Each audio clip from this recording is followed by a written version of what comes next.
မားရောငယ်တုန်းကမြန်ကြီးကျစ်လိုက်တာလို့ဆူတောင်းဖူးလားကျွန်တော်ကတော့ဆူတောင်းဖူးတယ်ဒါပေမဲ့အခုတော့အဲ့ဒီဆူတောင်းကိုပြန်ပြုတ်သိမ်းချက်နေပြီဗျာဘာလို့လဲဆိုတော့ကြီးလာမှတီးလိုက်ရတဲ့အမှန်တရားတွေကအယံခါတီလို့ပါငယ်ကလဲရင်ထူမဲ့သူရှိတယ်ကြီးလာတော့လဲရင်နင်းမဲ့သူရှိတယ်ငယ်ကငိုရင်ချော့မဲ့သူရှိတယ်ကြီးလာတော့ငိုရင်ရဲမဲ့သူရှိတယ်ကျွန်တော်တို့အကြောင်းမှာတင်ချာတွေပထဝီတွေတင်နေရပေမဲ့ဆရာမကလောကကြီးကတကြားပုံထားတဲ့ဆေးခါကြီးဆိုတာကိုတော့မတင်ပေးခဲ့ပါဘူးဒါပေမဲ့မိတ်ဆွေစိတ်မဖြစ်ပါနဲ့ဒါကလူတိုင်းဖြစ်ကြော်ရမယ် level တစ်ခုပါပဲသူများတွေနင်းချမသွားအောင်သူများတွေလှောင်မရဲနိုင်အောင်ကျွန်တော်တို့လုပ်နိုင်တာတစ်ခုပဲရှိတယ်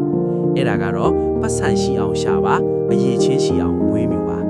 ဘာလို့လဲဆိုတော့နောက်ဆုံးတော့မင်းတေချာပေါက်တီးလာပါလိမ့်မယ်ဒီလောကကြီးမှာမင်းတက်ကနေရက်တီပေးနိုင်တာနှစ်ခုပဲရှိတယ်တစ်ခုကမင်းအိတ်ကဲထဲတာပတ်စံနဲ့နောက်တစ်ခုကမင်းကောင်းထဲကအရေးချင်းပါပဲဒီဗီဒီယိုလေးကမိတ်ဆွေတွေအတွက်အမှတ်တရားတစ်ခုကိုမြင်စေတယ်ဆိုရင် channel ကို